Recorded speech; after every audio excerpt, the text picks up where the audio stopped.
यह नदी का प्रवाह भी जब आता है तो उसकी उपयोगिता हमें समझ में आती है।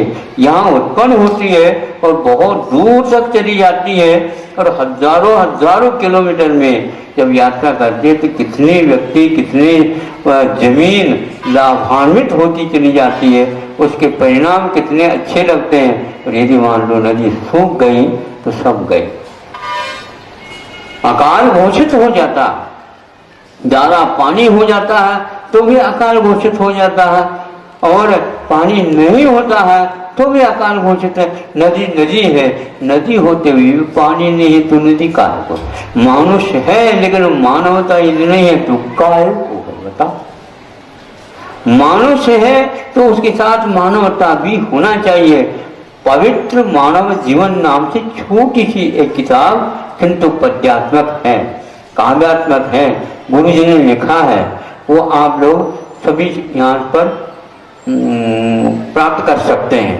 उसको आप पढ़िए, ऐसा गद्य नहीं है उसमें जो आप जल्दी जल्दी उसको पढ़ सको, किंतु उसमें पद्य है। वो पद्य को आप थोड़ी समझने का प्रयास करेंगे तो लगेगा गुरु जी ने इसमें क्या क्या हमें बताने का प्रयास किया। बहुत ही अच्छा, सुंदर और तात्कालिक जो आप लोगों ने ये शांति धारा की योजना बनाई, उन्होंने आज 50 वर्ष पूर्व में ही इस योजना का स्वागत किया। हाँ, बनियों के नंबर तो दूसरे नंबर में है। सर्वप्रथम किसानियत को रखा उन्होंने, और किसानियत के लिए उन्होंने कहा किसान यदि है तो यह सब कुछ है, और यदि नहीं है तो नहीं है। तो किसान कब आता है? तो पशु है तो किसान बनेगा, पशु है तो किसान काम करेगा, खेत जोतेगा, सब कुछ होगा। यदि पशु नहीं है तो वो नहीं है।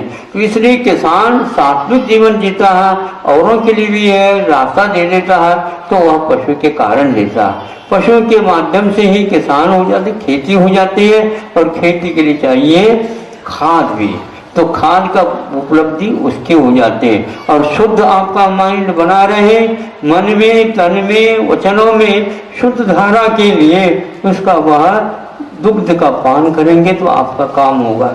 इसके लिए आहार माना था उन्होंने, किंतु आज इसको समाप्त करके दशा क्या हो गई आपके सामने रखने की कोई आवश्यकता नहीं। इस दूध के जो स्थान है, ऐसे पशुओं का वध करके उसके मांस और खून इत्यादि का निर्यात किया जा रहा है, और आप लोग दिन दहाड़े देख भी रहे हैं।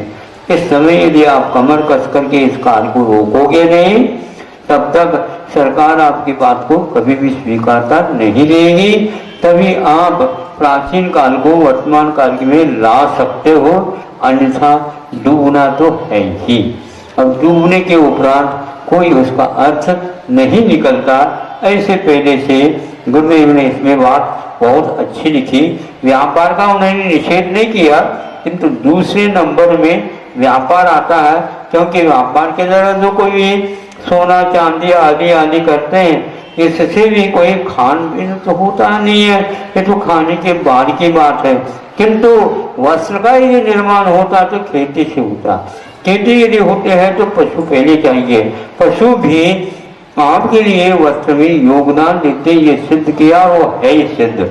ये बात उसमें छोटी सी किताब में उन्होंने लिखी है, उसको आप पढ़िएगा और इसकी सार्थकता समझिएगा। अहिंसा परमो धर्म।